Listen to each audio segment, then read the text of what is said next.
Imagine um mundo em que grandes partes da Europa estavam cobertas por quilômetros de gelo. Onde hoje existem cidades, estradas e campos cultivados, havia planícies geladas.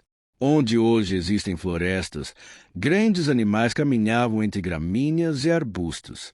Em meio a esse ambiente, pequenos grupos humanos percorriam enormes distâncias tentando encontrar alimento e abrigo.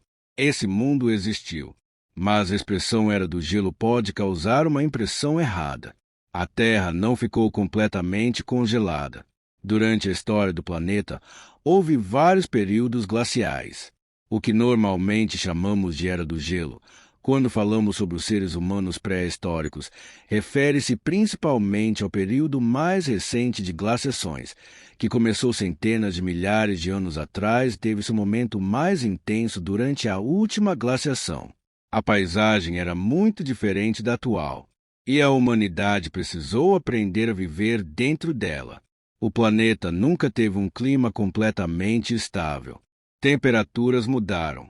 Oceanos avançaram e recuaram. Geleiras cresceram e desapareceram. Continentes mudaram lentamente de posição. Mas durante determinados períodos, as condições favoreceram o crescimento de enormes camadas de gelo. A última glaciação fazia parte desse ciclo. Seu início é geralmente colocado em torno de 115 mil anos atrás. Durante dezenas de milhares de anos, o clima alternou entre fases mais frias e períodos relativamente mais amenos. Não foi uma descida contínua rumo ao frio. Era um planeta em transformação constante. As geleiras avançavam, depois recuavam. Temperaturas subiam, depois despencavam novamente. E essas mudanças podiam transformar completamente uma região. O principal fator estava na quantidade de gelo acumulada sobre os continentes. Quando a temperatura caiu durante longos períodos, a neve deixou de derreter completamente no verão. Ano após ano, novas camadas se acumulavam. A pressão transformava a neve em gelo. As camadas cresciam, e grandes mantos de gelo começaram a cobrir partes da América do Norte e da Eurásia. No auge da última glaciação, há aproximadamente 20 mil anos, enormes regiões do hemisfério norte estavam soterradas. A calota Laurentide cobria grande parte do Canadá e se estendia sobre áreas dos atuais Estados Unidos. Na Europa, a calota de gelo escandinava cobria grandes áreas do norte do continente.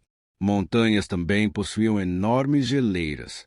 O resultado era uma quantidade gigantesca de água presa na forma de gelo. Isso provocou outra transformação. O nível dos oceanos caiu. Quando grande quantidade de água fica presa nas geleiras, menos água permanece nos oceanos. Durante o auge da última glaciação, o nível médio do mar estava aproximadamente 120 metros abaixo do atual. Regiões que hoje estão submersas estavam expostas.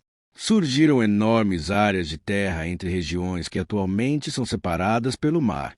Uma das mais importantes ficava entre a Sibéria e o Alasca. Era a Beríngia. Em vez do Estreito de Bering que conhecemos hoje, existia uma vasta região de terra. Não era simplesmente uma ponte estreita. Era uma grande paisagem. Possuía rios, lagos, áreas de vegetação e animais. Ela conectava o Nordeste da Ásia à América do Norte, e essa ligação teria enorme importância para a história humana. O clima também transformou a vegetação. As florestas não ocupavam as mesmas áreas de hoje. Em grande parte da Europa e da Ásia Setentrional, existiam vastas paisagens abertas. Eram ambientes conhecidos como estepes tundras. Gramíneas, ervas, pequenos arbustos, poucas árvores. Era um território aparentemente vazio, mas extremamente rico em vida. Grandes herbívoros encontravam alimento nessas regiões. Mamutes lanosos, rinocerontes lanosos, cavalos selvagens, bisões, renas, veados e muitos outros animais. Atrás deles vinham os predadores, lobos, leões das cavernas, hienas, ursos e felinos que hoje só conhecemos através dos fósseis. Era um ecossistema completamente diferente daquele que encontramos atualmente. Entre os animais mais impressionantes estava o mamute lanoso. Ele possuía uma camada espessa de pelos, uma camada de gordura, orelhas relativamente pequenas e uma grande quantidade de adaptações para suportar o frio. Seus dentes permitiam triturar vegetação resistente. Suas presas podiam atingir vários metros. Mas o mamute não era um animal isolado. Viviam em grupos, moviam-se pelas planícies, seguiam áreas onde encontravam alimento e podiam percorrer enormes distâncias. Para os humanos que viviam naquele mundo, eles eram muito mais do que animais impressionantes. Representavam alimento, couro, ossos, gordura e matéria-prima para ferramentas e abrigos. Um único animal poderia fornecer recursos suficientes para sustentar um grupo durante bastante tempo. Mas caçar o mamute não era simples. Os seres humanos que habitavam esse mundo não possuíam cidades, não possuíam agricultura, não possuíam armas de fogo. Dependiam diretamente do ambiente. Se os animais migravam, eles precisavam acompanhar. Se uma região deixava de fornecer alimento, precisavam partir. Se o inverno era especialmente severo, a sobrevivência podia depender da capacidade de encontrar abrigo, combustível e alimento. O fogo era fundamental. A pele dos animais podia ser transformada em roupas. Ossos podiam virar ferramentas. Pedras eram transformadas em lâminas e pontas. Abrigos protegiam contra o vento. E o conhecimento acumulado ao longo das gerações era tão importante quanto qualquer ferramenta. Uma criança precisava aprender quais plantas poderiam ser consumidas, onde encontrar água, como rastrear animais, como conservar alimento, como montar um abrigo, como manter uma fogueira viva e como sobreviver quando a temperatura caía muito abaixo de zero. Mas a Era do Gelo não era apenas um período de frio. Havia fenômenos climáticos extremamente rápidos. Uma das características mais marcantes do último período glacial foram as grandes oscilações de temperatura. Em determinados momentos, o clima do Atlântico Norte podia mudar de maneira significativa em períodos relativamente curtos. Os cientistas identificaram essas mudanças através de testemunhos de gelo, sedimentos oceânicos, fósseis e outros registros naturais. Para os seres humanos que viviam naquela época, essas alterações não apareciam como números em gráficos. Apareciam como mudanças no mundo. Animais mudavam seus caminhos. Plantas desapareciam de determinadas regiões. Rios mudavam. As áreas habitáveis avançavam ou recuavam. Uma região que havia sustentado um grupo durante anos poderia se tornar inadequada. Era necessário adaptar-se. E havia outro detalhe fundamental. O frio não estava distribuído igualmente pelo planeta. Enquanto grandes áreas do norte estavam cobertas por gelo, regiões mais ao sul continuavam livres das geleiras. África, Oriente Médio, sul da Ásia, partes da Europa. Essas regiões se tornaram importantes refúgios para diferentes populações humanas. A humanidade não estava presa dentro de um único ambiente. Existiam diferentes grupos vivendo em diferentes partes do planeta. Alguns enfrentavam condições extremamente frias. Outros viviam em regiões relativamente temperadas. E outros ainda habitavam ambientes completamente diferentes. A Era do Gelo era global, mas a experiência de cada grupo humano era diferente. Nesse período, diferentes espécies humanas também compartilhavam o planeta. Homo sapiens já existia, mas não era a única espécie humana. Na Europa e em partes da Ásia, viviam os neandertais.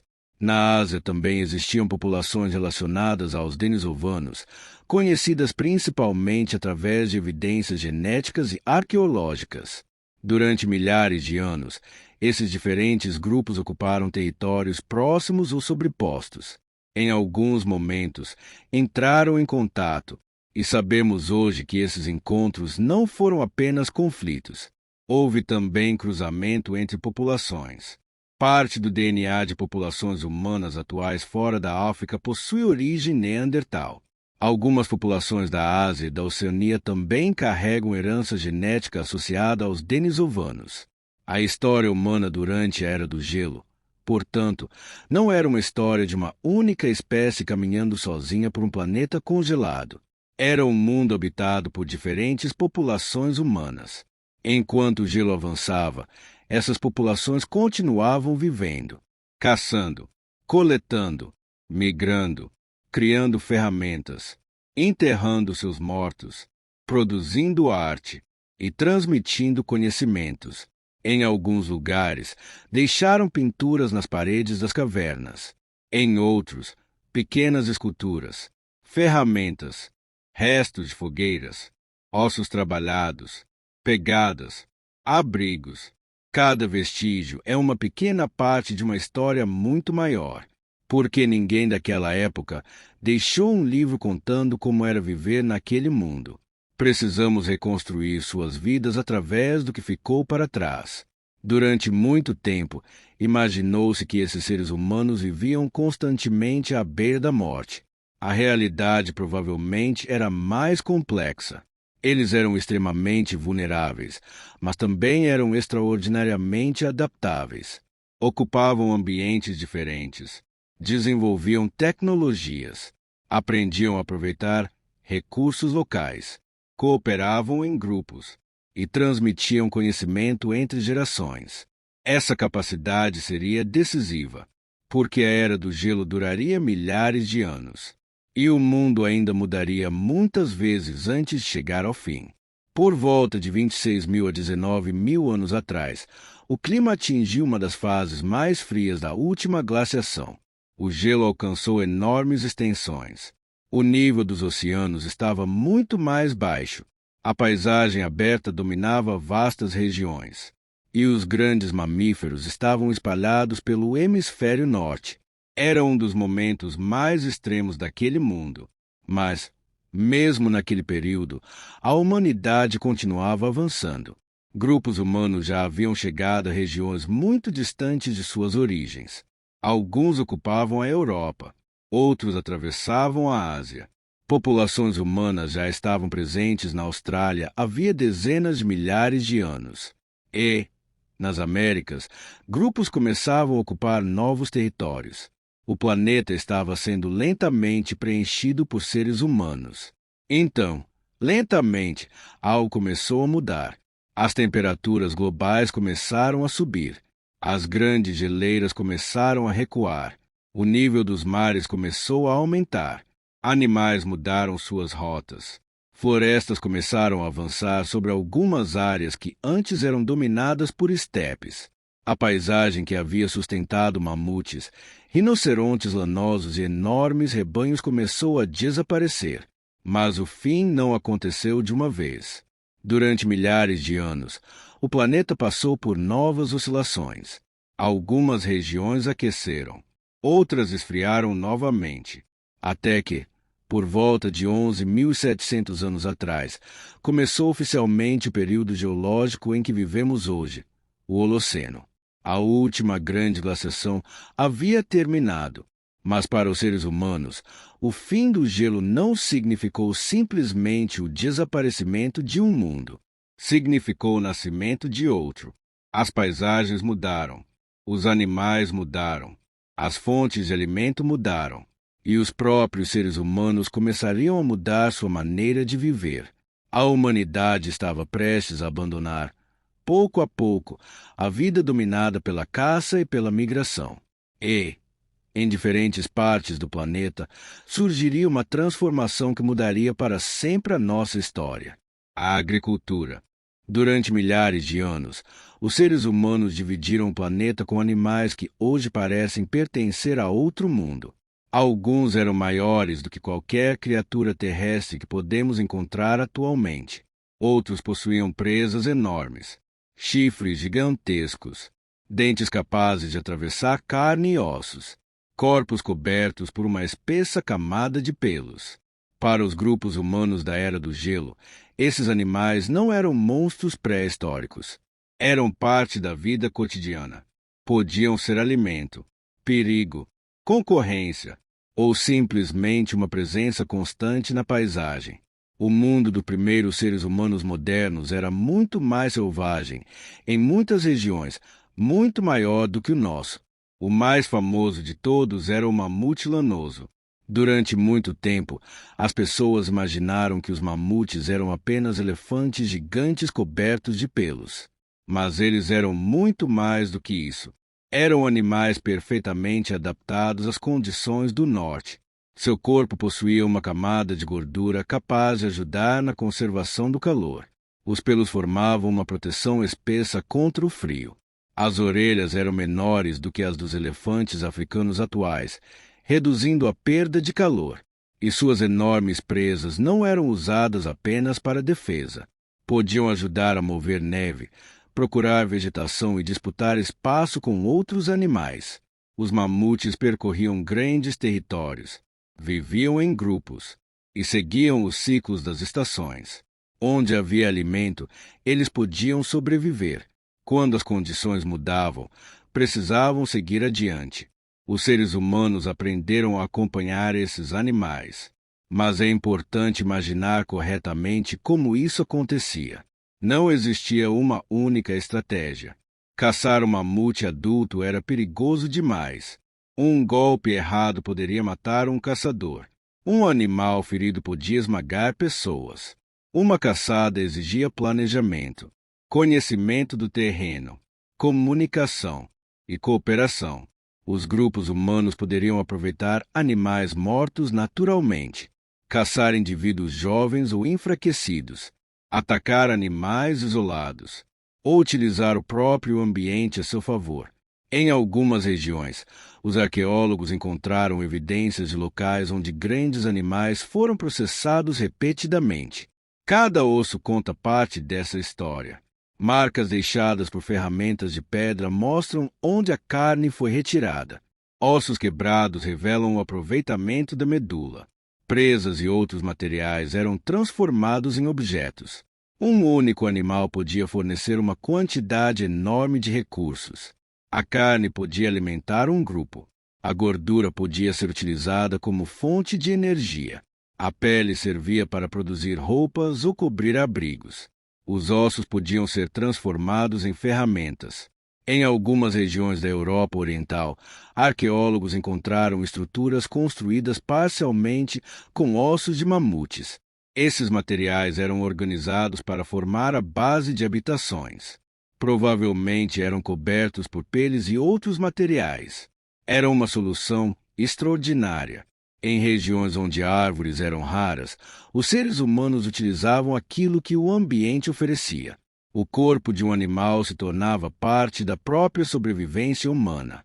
Mas o mamute não estava sozinho.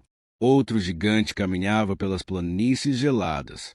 O rinoceronte lanoso. Seu corpo era coberto por pelos espessos. Possuía um enorme chifre frontal e podia pesar várias toneladas. Assim como o mamute, estava adaptado ao frio, mas era um animal diferente em comportamento e estrutura. Não vivia necessariamente em grandes grupos como os mamutes. Encontrar um rinoceronte podia representar um perigo ainda maior. Um animal daquele tamanho era capaz de matar um ser humano facilmente. Ainda assim, os grupos humanos também interagiam com eles. Caçavam, aproveitavam seus restos e registravam sua imagem. Pinturas rupestres encontradas em cavernas europeias mostram rinocerontes lanosos. Os artistas da Era do Gelo não desenhavam apenas animais imaginários. Representavam criaturas que conheciam. Criaturas que faziam parte de seu mundo. Havia também grandes rebanhos de cavalos selvagens. Eles ocupavam regiões abertas. Moviam-se em grupos e podiam ser uma importante fonte de alimento. Ao contrário de um mamute, um cavalo oferecia menos recursos, mas também podia ser mais fácil de caçar. Os caçadores conheciam os caminhos utilizados pelos animais, observavam as marcas no solo, seguiam rastros Aprendiam a identificar o comportamento dos rebanhos. A caça não era simplesmente uma corrida atrás de um animal. Era conhecimento acumulado. Uma pessoa podia passar a vida inteira aprendendo os movimentos de determinadas espécies, sabendo onde elas apareciam em certas épocas, onde procuravam água, quais caminhos utilizavam. Esse conhecimento era transmitido de adultos para crianças, de uma geração para outra. As renas também desempenhavam um papel fundamental. Elas eram especialmente importantes para populações do norte. Viviam em grandes rebanhos e realizavam migrações sazonais. Os seres humanos podiam acompanhar esses movimentos. Quando os animais chegavam, havia alimento. Quando partiam, os grupos humanos precisavam decidir se ficavam ou se seguiam outras fontes de recursos. A rena fornecia carne, pele, ossos, chifres, e até hoje povos que vivem em regiões do norte dependem de animais semelhantes para sobreviver. Durante a Era do Gelo, essa relação entre seres humanos e grandes rebanhos podia determinar a própria organização da vida. Mas havia algo observando os caçadores, predadores. O lobo já fazia parte daquele mundo. E, ao longo de milhares de anos, alguns lobos começaram a se aproximar dos acampamentos humanos. Talvez fossem atraídos por restos de comida. Talvez os grupos humanos percebessem que determinados animais podiam ajudar a detectar perigos. Não sabemos exatamente como aconteceu, mas em algum momento surgiu uma das relações mais antigas da história humana: a relação entre seres humanos e cães. Os primeiros cães domesticados aparecem no registro arqueológico durante o final do período glacial. O processo provavelmente foi longo. Não aconteceu quando alguém decidiu simplesmente capturar um lobo e transformá-lo em animal doméstico. Foram muitas gerações. Alguns animais aproximavam-se mais dos humanos. Sobreviviam melhor próximos aos acampamentos, e seus descendentes continuavam essa aproximação. Pouco a pouco, uma nova relação surgia. Uma relação que sobreviveria até os dias atuais. Outro grande predador era o leão das cavernas. Apesar do nome, ele não vivia exclusivamente em cavernas. Na verdade, recebeu esse nome porque seus restos foram encontrados em cavernas europeias. Era um grande felino, provavelmente maior do que muitos leões modernos. Caçava grandes herbívoros e compartilhava o mesmo território com seres humanos. Um grupo humano não era o dono absoluto daquele mundo. Uma fogueira podia afastar alguns animais. Um acampamento oferecia proteção, mas, fora dele, os humanos estavam dentro de um território dominado por predadores. Leões, lobos, hienas, ursos. Cada saída para caçar ou procurar alimentos podia representar um risco. Os ursos das cavernas também faziam parte da Europa pré-histórica. Eram enormes. Alguns indivíduos podiam superar o tamanho dos maiores ursos atuais. Durante muito tempo, seres humanos e ursos utilizaram as mesmas cavernas. Isso não significa que viviam juntos pacificamente. Uma caverna oferecia abrigo contra o frio. Era um recurso valioso, e diferentes animais podiam disputá-la. Os restos encontrados em cavernas mostram essa convivência difícil. Ossos de ursos, ferramentas humanas, marcas de ocupação, fogueiras. Ao longo de milhares de anos, cavernas foram abandonadas, ocupadas novamente, por humanos, por animais e por diferentes grupos em épocas diferentes. Na América do Norte, o mundo era igualmente impressionante. Ali existiam mastodontes, mamutes de diferentes espécies, cavalos, camelos, bisões gigantes, preguiças terrestres enormes e predadores como o famoso Silodon, frequentemente chamado de tigre-dentes de sabre. Apesar do nome popular, Silodon não era um tigre. Pertencia a outro grupo de felinos. Possuía enormes dentes caninos. Alguns ultrapassavam 20 centímetros. Seu corpo era forte e musculoso, Provavelmente caçava grandes animais. Era um dos predadores mais impressionantes do continente. E os seres humanos que chegaram às Américas passaram a ocupar um mundo onde essas criaturas ainda existiam. Havia também as enormes preguiças terrestres. É difícil imaginar uma preguiça do tamanho de um grande animal de criação, mas elas existiram. Algumas espécies eram gigantes. Moviam-se lentamente, mas possuíam corpos poderosos e grandes garras. Viviam em diferentes ambientes. A paisagem americana era ocupada por uma variedade enorme de grandes mamíferos. Mais tarde, muitos deles desapareceriam. E esse desaparecimento se tornaria um dos maiores mistérios da pré-história. Por milhares de anos, humanos e megafauna conviveram. Mas, quando o clima começou a mudar no final da última glaciação, o equilíbrio começou a desaparecer. As grandes estepes começaram a diminuir. Florestas avançaram. A vegetação mudou. Os animais precisaram adaptar seus caminhos. Algumas espécies conseguiram sobreviver. Outras começaram a desaparecer. E, ao mesmo tempo, os seres humanos estavam ocupando cada vez mais territórios. Isso criou uma pergunta que ainda divide pesquisadores. Os humanos causaram a extinção dos grandes animais? A resposta não é simples. Em algumas regiões, a caça humana provavelmente teve impacto. Em outras, a mudança climática parece ter sido fundamental. Também existem pesquisadores que defendem que as duas coisas aconteceram ao mesmo tempo. Animais que já estavam sofrendo com a transformação do ambiente enfrentaram uma nova pressão causada pela expansão humana. O resultado foi devastador. Os mamutes desapareceram da maior parte de seus territórios. Os rinocerontes lanosos desapareceram. Os leões das cavernas desapareceram. Os ursos das cavernas desapareceram. Na América, mastodontes, cavalos nativos, camelôs e muitas outras espécies também desapareceram. O mundo perdeu seus gigantes. Mas não foi tudo de uma vez. Algumas populações de mamutes sobreviveram durante milhares de anos em ilhas isoladas.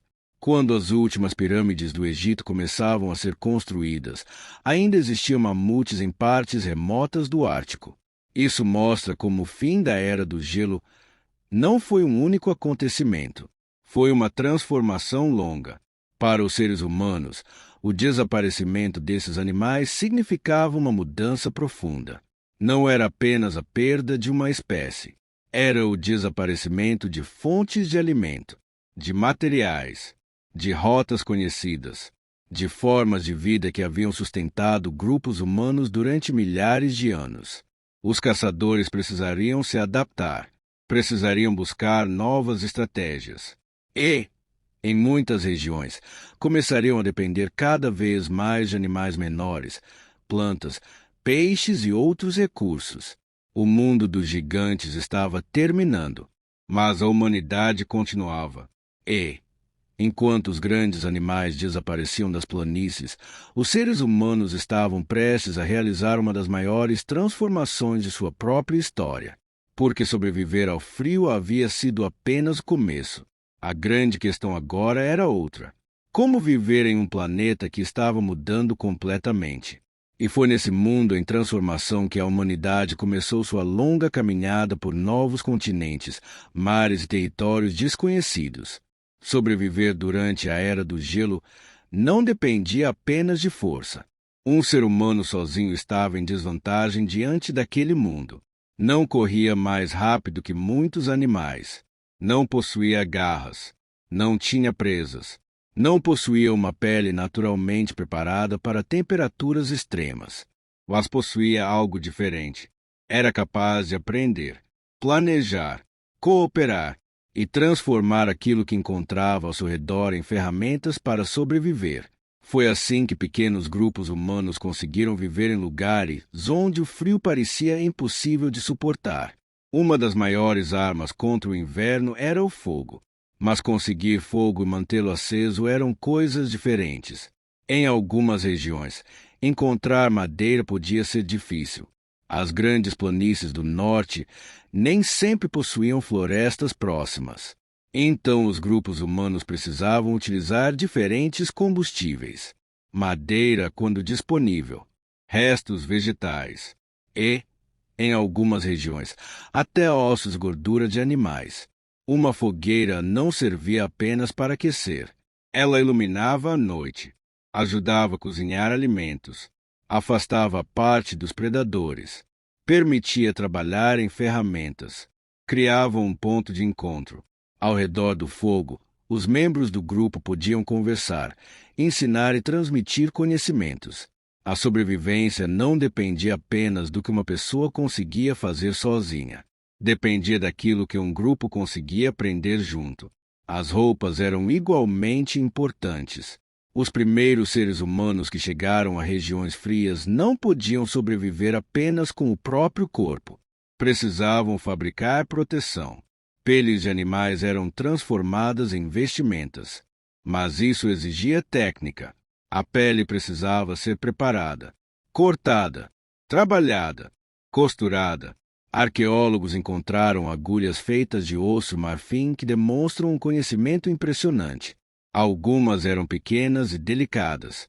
Possuíam até mesmo um orifício para passar fibras ou tendões. Isso permitia produzir roupas mais ajustadas ao corpo. E roupas ajustadas protegiam melhor contra o frio. Não sabemos exatamente como eram todas essas vestimentas. Os tecidos e as peles raramente sobrevivem dezenas de milhares de anos.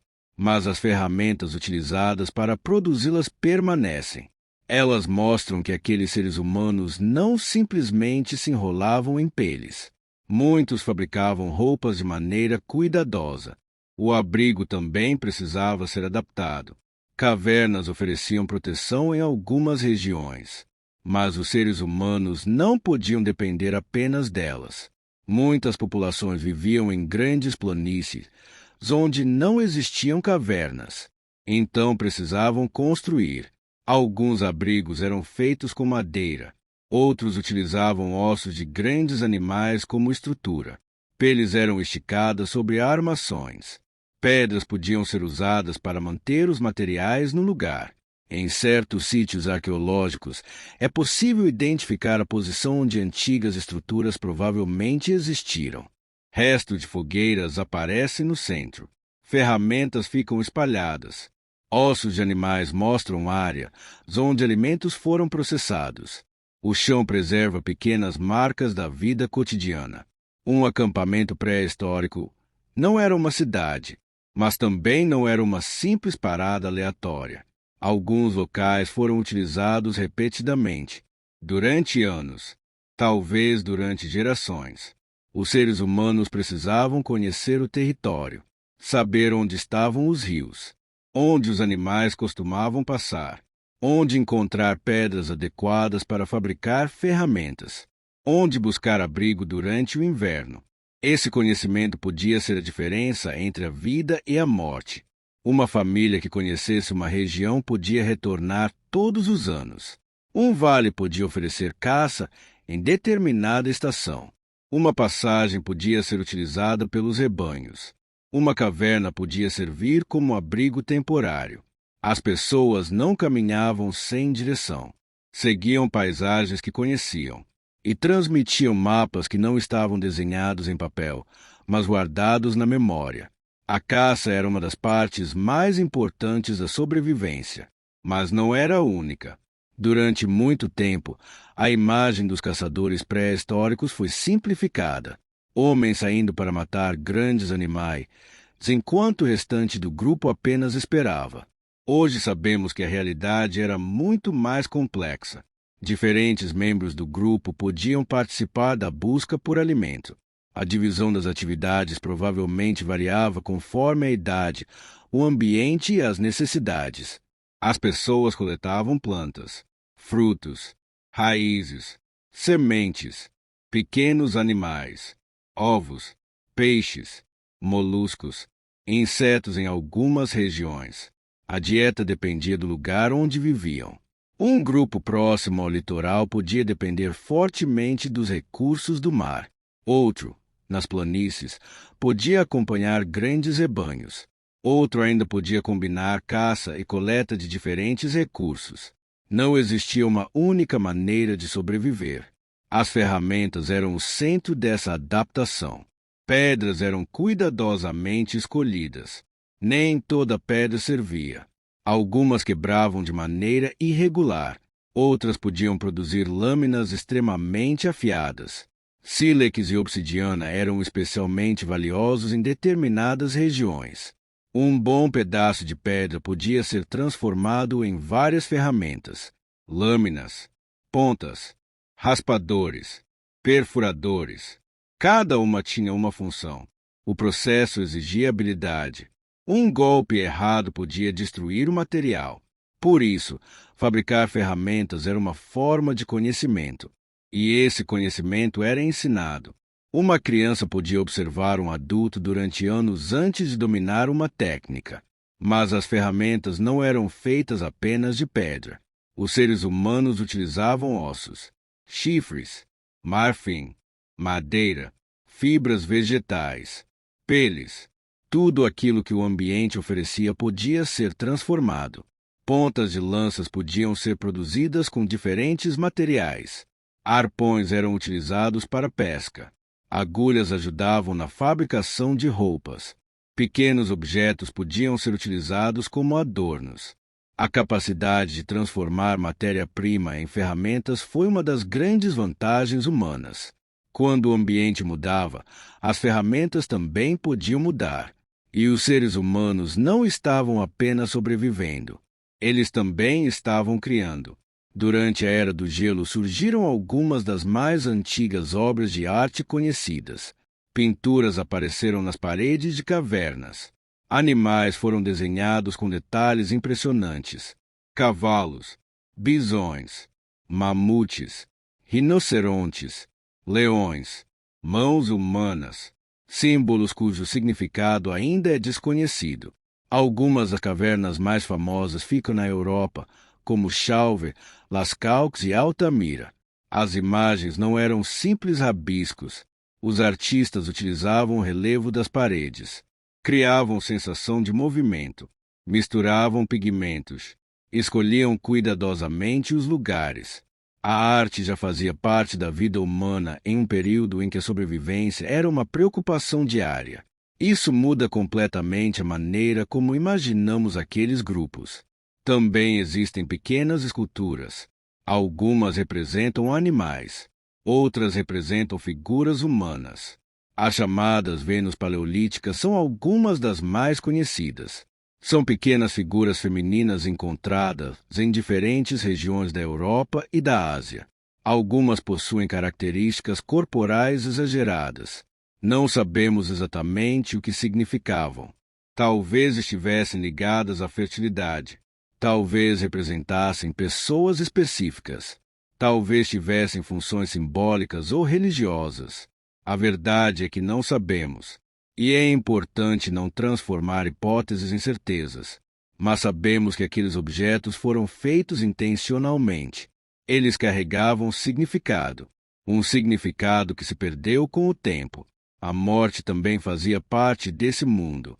E alguns grupos humanos começaram a demonstrar comportamentos que sugerem cuidado especial com os mortos. Enterros foram encontrados em diferentes regiões. Alguns corpos foram colocados em posições específicas. Outros foram acompanhados por objetos. Pigmentos como o ocre aparecem em certos sepultamentos. Essas descobertas levantam muitas perguntas. Eles possuíam crenças sobre a morte, acreditavam em algum tipo de continuidade, os objetos possuíam significado simbólico. Não podemos saber tudo, mas podemos afirmar uma coisa: os mortos não eram sempre abandonados. Em alguns casos, os vivos dedicavam tempo e recursos para enterrá-los. Isso demonstra vínculos sociais profundos. Um dos exemplos mais impressionantes de sobrevivência humana durante a Era do Gelo está ligado aos neandertais.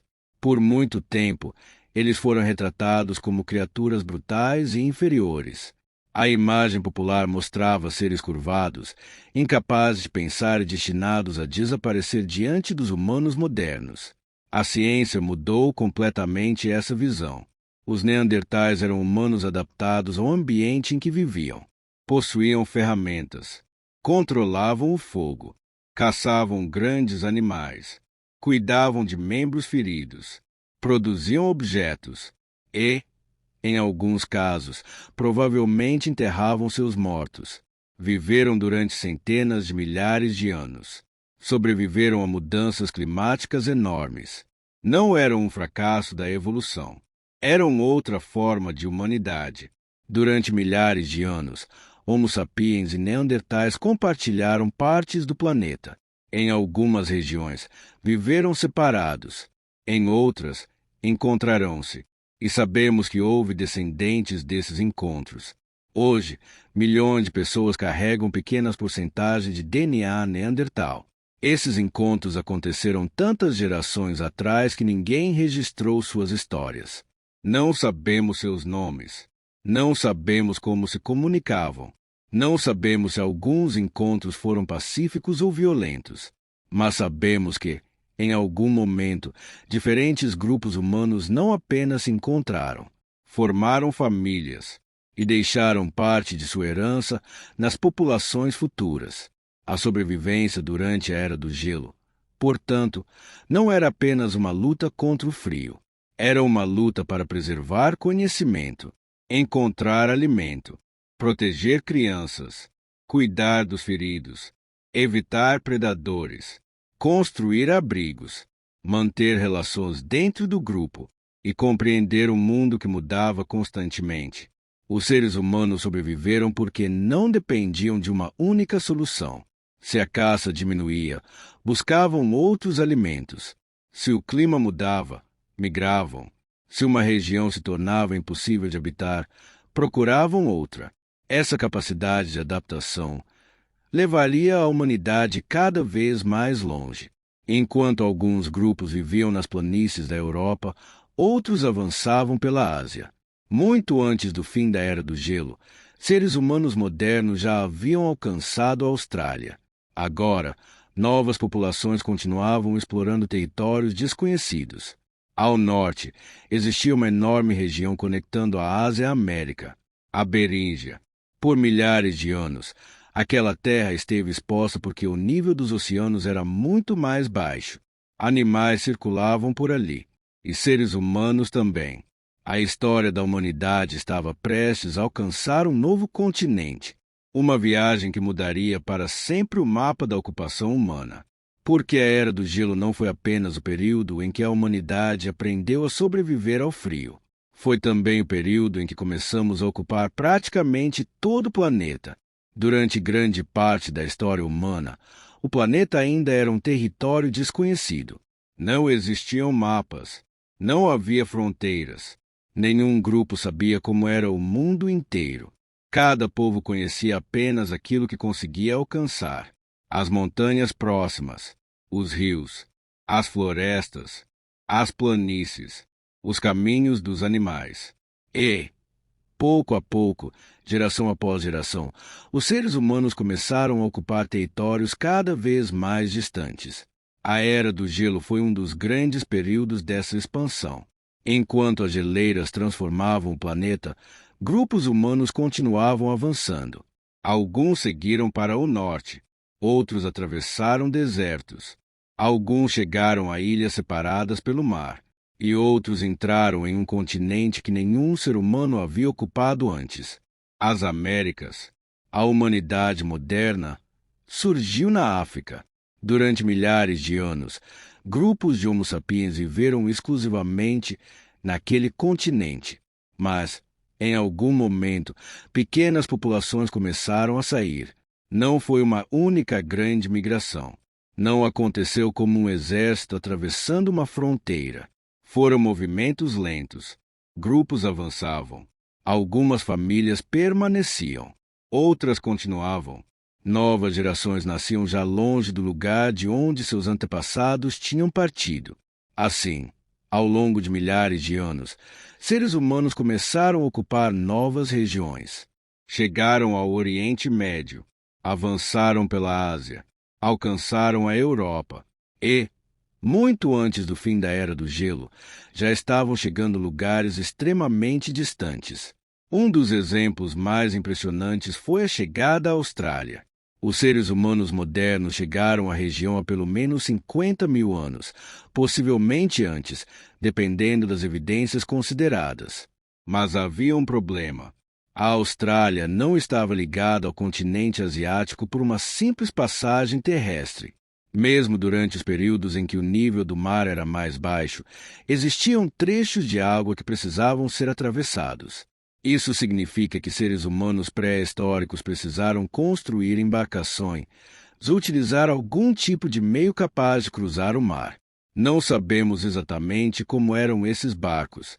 A madeira raramente sobrevive por dezenas de milhares de anos. Mas o fato é extraordinário. Muito antes das grandes civilizações, seres humanos já eram capazes de atravessar águas abertas, chegar a novos territórios. Ao chegarem, encontraram uma terra completamente diferente. A Austrália possuía sua própria megafauna, cangurus gigantes, marsupiais enormes, répteis de tamanho impressionante, animais que hoje não existem mais. Os grupos humanos precisaram aprender a viver naquele ambiente, encontrar água, adaptar-se às diferentes paisagens, sobreviver em regiões secas, explorar florestas, rios e áreas costeiras. Mais uma vez, a capacidade humana de adaptação mostrou sua força. Não existia um único modo de vida capaz de funcionar em todos os lugares. Cada ambiente exigia novas soluções. Enquanto isso, na Eurásia, a expansão continuava. Grupos humanos ocupavam regiões cada vez mais ao norte. Alguns enfrentavam invernos extremos. Outros viviam em regiões montanhosas. Populações diferentes desenvolveram suas próprias técnicas e tradições. Ferramentas mudavam. Estratégias de caça mudavam. A forma de construir abrigos também. A humanidade não estava se espalhando pelo planeta como uma população idêntica. Cada grupo carregava sua própria história, mas todos pertenciam à mesma espécie, e todos estavam aprendendo a sobreviver em um mundo gigantesco. No extremo nordeste da Ásia existia uma região especial. Hoje, entre a Rússia e o Alasca, encontramos o Estreito de Bering. Mas durante o auge da última glaciação, o nível do mar era muito mais baixo. No lugar do mar existia uma vasta extensão de terra. Era a Beríngia. Por muito tempo, essa região foi imaginada como uma simples ponte estreita que ligava dois continentes. Mas não era assim. A Beríngia era enorme. Possuía uma área comparável a grandes países atuais. Havia rios, planícies, vegetação, animais e seres humanos. Era uma verdadeira região de passagem e ocupação. Durante milhares de anos, populações humanas viveram no extremo nordeste da Ásia e na própria Beríngia. Mas entrar na América do Norte não era necessariamente fácil. Ao sul das grandes camadas de gelo existiam enormes barreiras. As calotas glaciais cobriam partes do continente. Os primeiros grupos humanos precisaram encontrar caminhos. Durante muito tempo, acreditou-se que todos haviam chegado através de um corredor terrestre que se abriu entre as geleiras. Hoje, a história parece ser mais complexa. Existem evidências de ocupações muito antigas em diferentes partes das Américas. Alguns pesquisadores defendem que grupos humanos seguiram também pela costa do Pacífico, talvez utilizando embarcações, talvez explorando recursos marinhos ao longo do caminho. O que sabemos é que os seres humanos conseguiram entrar e, depois de entrar, avançaram rapidamente. A América era um mundo gigantesco. Ao norte, grandes florestas e planícies. Mais ao sul, montanhas enormes, desertos, florestas tropicais, rios gigantescos e uma quantidade extraordinária de animais. Mamutes ainda caminhavam por algumas regiões. Mastodontes ocupavam florestas. Bisões gigantes percorriam as planícies. Preguiças terrestres enormes viviam em diferentes ambientes. Cavalos selvagens existiam no continente. Camelôs também. Predadores como Silodon dominavam certas regiões. Os primeiros humanos que chegaram à América encontraram uma terra cheia de criaturas que não conheciam e precisaram aprender rapidamente. A expansão foi impressionante.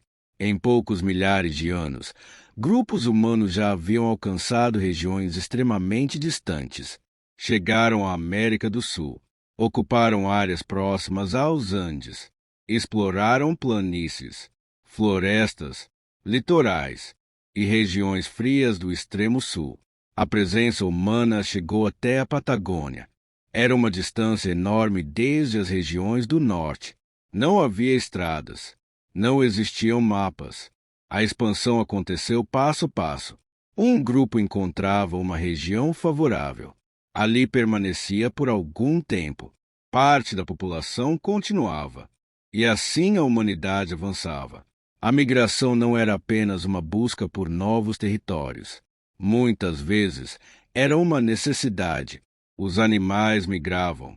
O clima mudava. Os recursos diminuíam. Um grupo precisava encontrar outro lugar para sobreviver, mas também havia curiosidade, exploração, a vontade de seguir adiante. É impossível saber exatamente o que pensava uma pessoa que atravessava uma montanha desconhecida há 20.000 anos. Talvez procurasse alimento, talvez estivesse seguindo um rebanho, talvez estivesse fugindo de um grupo rival. Talvez apenas tivesse decidido continuar caminhando. A história humana foi construída por milhões de decisões que nunca foram registradas. E a Era do Gelo também criava caminhos que hoje desapareceram. Como o nível do mar estava mais baixo, algumas regiões estavam conectadas. Ilhas atuais faziam parte de áreas continentais maiores. Costas estavam muito mais distantes. Planícies que hoje estão no fundo do oceano eram atravessadas por animais e seres humanos. Quando o gelo começou a derreter, o mar voltou a subir. Essas terras desapareceram. E com elas desapareceram muitos vestígios das populações que viveram ali. Talvez algumas das histórias mais importantes da migração humana estejam hoje escondidas no fundo dos oceanos.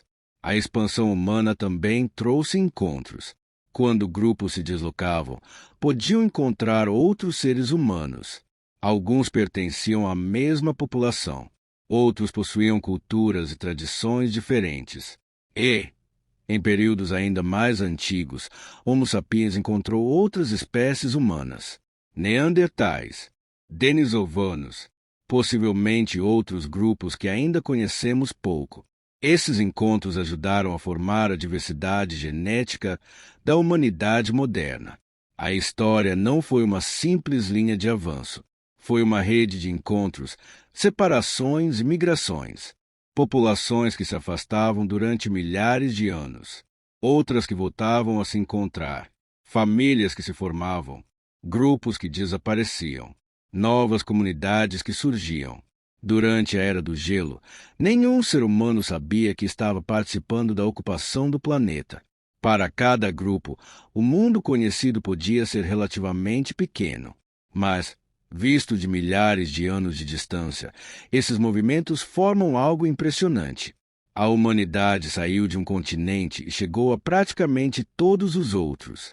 Da África à Europa, da Ásia à Austrália, do extremo nordeste da Sibéria até as Américas, dos desertos às florestas, das montanhas aos litorais. Cada ambiente exigiu uma adaptação diferente, e essa capacidade de adaptação seria uma das características mais importantes da nossa espécie. Mas enquanto os seres humanos avançavam, o planeta continuava mudando. As geleiras começaram a recuar, o nível dos mares subiu. Terras desapareceram. Animais que haviam dominado as planícies começaram a desaparecer. Os grandes rebanhos diminuíram em algumas regiões. A paisagem que havia sustentado caçadores durante milhares de anos estava mudando. Para sobreviver, os grupos humanos também precisariam mudar, e essa mudança seria profunda. Durante quase toda a existência da humanidade, os seres humanos haviam vivido como caçadores, coletores e pescadores. Agora, em algumas regiões, certas comunidades começariam a permanecer por mais tempo em um mesmo lugar. Passariam a observar as plantas de maneira diferente. Começariam a proteger determinados recursos. E, lentamente, algo que parecia impossível para os caçadores da Era do Gelo começaria a surgir. Os seres humanos deixariam de apenas procurar parte de seu alimento e começariam, pouco a pouco, a produzir. O mundo do gelo estava desaparecendo, e junto com ele começava a desaparecer uma forma de vida que havia acompanhado a humanidade por centenas de milhares de anos. O próximo mundo seria mais quente, mais verde e completamente diferente. Mas essa transformação teria um preço. Por quê? Enquanto os humanos encontravam novas maneiras de sobreviver, muitos dos gigantes que haviam acompanhado sua jornada começavam a desaparecer para sempre. O mundo não acordou em um único dia e descobriu que a Era do Gelo havia terminado. Não houve uma última nevasca, nenhuma fronteira marcando o fim do gelo. A transformação aconteceu lentamente, durante milhares de anos, geração após geração. Os seres humanos que viviam naquele período não sabiam que estavam presenciando o fim de uma era. Para eles, o mundo simplesmente começava a mudar. Os invernos deixavam de ser iguais. As geleiras recuavam. O nível dos mares subia. As florestas avançavam sobre antigas planícies. E os grandes animais, que haviam dominado a paisagem durante milhares de anos, começaram a desaparecer. Era o começo de um novo planeta e também de uma nova humanidade. Por volta de 20.000 anos atrás, grandes partes do hemisfério norte ainda estavam dominadas pelo gelo. Depois disso, o clima começou a se transformar. As temperaturas globais aumentaram, não de maneira constante. Houve períodos de aquecimento, depois retornos temporários ao frio. O planeta continuou instável durante milhares de anos, mas a tendência geral era clara. As enormes camadas de gelo começaram a perder espaço. A água antes presa nas geleiras voltou aos oceanos, e o nível do mar começou a subir. Pouco a pouco, regiões inteiras desapareceram sob as águas. A Beríngia foi uma dessas regiões. Durante milhares de anos, aquela vasta terra havia ligado a Ásia e a América. Animais circulavam por ali. Seres humanos viveram naquela paisagem. Mas, conforme o gelo derretia, o oceano avançava. A ligação terrestre desapareceu. A Ásia e a América voltaram a ser separadas pelo mar. Hoje, o Estreito de Bering parece uma fronteira natural. Mas durante grande parte da Era do Gelo, aquela fronteira simplesmente não existia. Milhares de pessoas podem ter vivido em territórios que agora estão submersos. Suas casas, seus acampamentos, seus caminhos, tudo desapareceu sob a água. Na Europa, as grandes planícies também começaram a mudar. A vegetação que sustentava enormes rebanhos começou a desaparecer em algumas regiões. Florestas avançaram. Árvores ocuparam territórios antes dominados por gramíneas. O mundo aberto das estepes começou a se fragmentar. Para animais especializados naquele ambiente, a mudança foi enorme. Os mamutes dependiam de grandes extensões de vegetação aberta. Os rinocerontes lanosos também estavam adaptados a esse mundo. Quando a paisagem mudou, sua sobrevivência se tornou cada vez mais difícil. E então os gigantes começaram a desaparecer. Os mamutes desapareceram da maior parte da Europa, Ásia e América do Norte. Os rinocerontes lanosos desapareceram. Os leões das cavernas desapareceram. Os ursos das cavernas desapareceram. Muitas espécies de grandes herbívoros e predadores também deixaram de existir. Na América, a perda foi ainda mais impressionante. Mastodontes, preguiças terrestres gigantes, cavalos nativos, Camelos, grandes felinos e muitas outras espécies desapareceram em um intervalo relativamente curto na escala da história do planeta. Foi uma das maiores transformações ecológicas da história recente da Terra. Mas por que eles desapareceram? Essa pergunta ainda não possui uma única resposta. Durante muito tempo, a explicação mais simples parecia ser a caça humana. Os seres humanos haviam chegado a novas regiões. Pouco depois, muitas espécies desapareciam. Parecia uma ligação evidente. Mas a realidade é mais complicada. O clima também estava mudando rapidamente. Os ambientes dos animais estavam desaparecendo. As fontes de alimento mudavam. As populações se tornavam menores e mais isoladas. Talvez muitas espécies já estivessem enfrentando dificuldades antes mesmo de encontrar os seres humanos. Hoje, muitos pesquisadores acreditam que a resposta provavelmente envolve vários fatores. A mudança climática atingiu os ecossistemas. A expansão humana acrescentou uma nova pressão. Animais grandes costumam precisar de muito alimento, possuem reprodução mais lenta e podem levar muitos anos para recuperar suas populações depois de grandes perdas. Se um grupo de mamutes diminuísse drasticamente, poderia ser difícil voltar ao número anterior. Agora imagine esse problema acontecendo ao mesmo tempo que a paisagem está mudando. As áreas de alimentação desaparecem, os rebanhos ficam menores e novos caçadores começam a ocupar o território. O resultado pode ter sido devastador. A história dos mamutes mostra como esse desaparecimento foi gradual. Eles não sumiram todos ao mesmo tempo. Durante milhares de anos, algumas populações continuaram sobrevivendo em regiões isoladas. Na ilha de Wrangel, no Ártico, pequenos grupos de mamutes sobreviveram até cerca de 4.000 anos atrás. Isso significa algo impressionante. Quando as grandes pirâmides já estavam sendo construídas no Egito, ainda existiam mamutes vivendo em uma ilha remota. O mundo dos gigantes não desapareceu em um único momento. Foi diminuindo, região por região, até que restaram apenas pequenas populações isoladas. E, finalmente, elas também desapareceram. Enquanto isso, os seres humanos precisavam encontrar novas formas de viver. Durante a Era do Gelo, muitos grupos dependiam fortemente dos grandes animais. Agora, em várias regiões, essas fontes de alimento estavam diminuindo ou desaparecendo. Os grupos começaram a explorar outros recursos: peixes, aves, animais menores, frutos, sementes, plantas, moluscos. O ser humano precisava se adaptar novamente. E essa adaptação acabaria levando a uma das maiores mudanças de toda a história. Alguns grupos começaram a permanecer por mais tempo em determinadas regiões.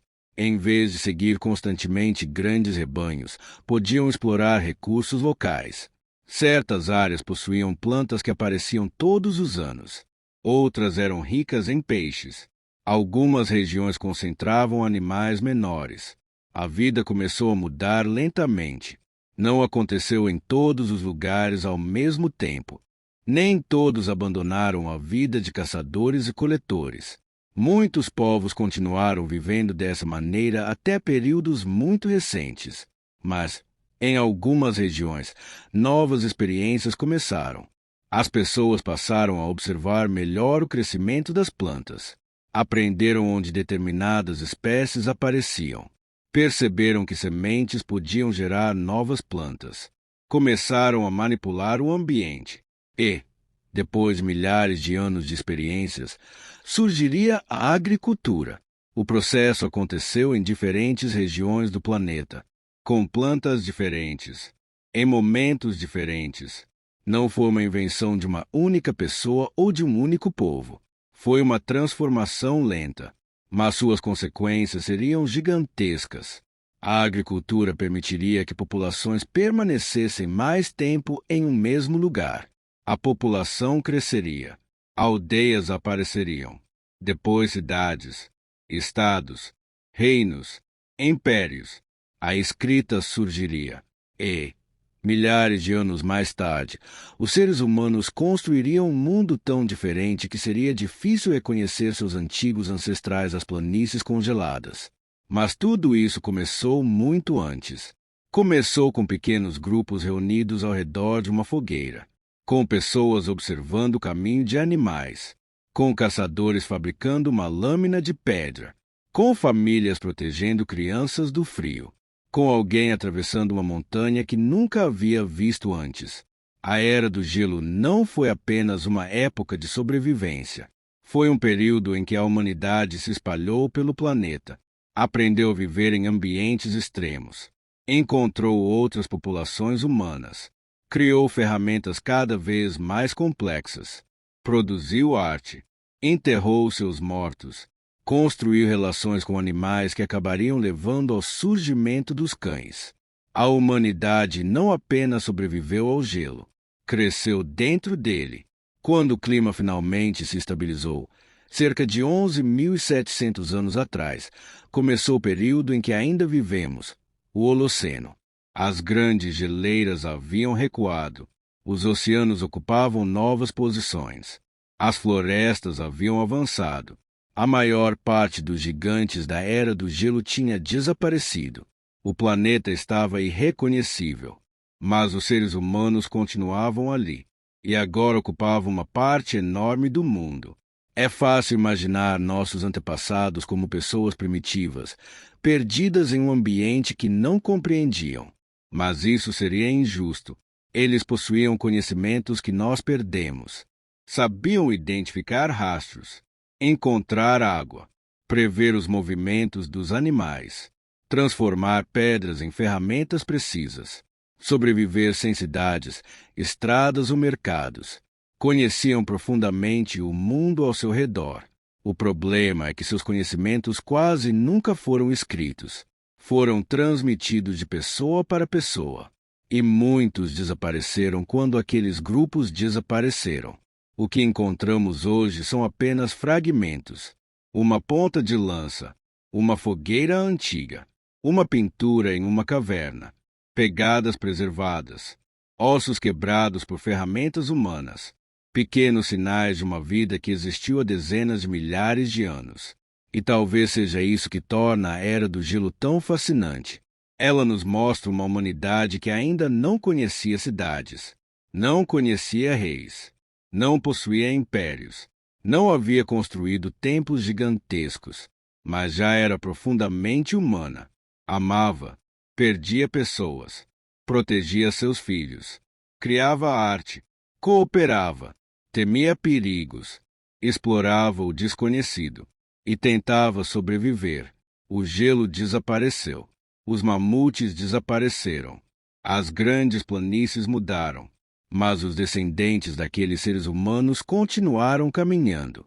E um dia construiriam as primeiras aldeias, depois as cidades, depois os grandes impérios que conhecemos: Egito, Mesopotâmia, Grécia, Roma e todos os mundos que viriam depois. Mas, antes de tudo isso, existiu outro mundo. Um mundo de gelo, de fogueiras, de cavernas, de grandes rebanhos e de pequenos grupos humanos tentando sobreviver diante de uma natureza gigantesca. Foi nesse mundo que a humanidade aprendeu uma das suas maiores lições. Não importa quantas vezes o planeta mude, sobreviver significa aprender a mudar junto com ele.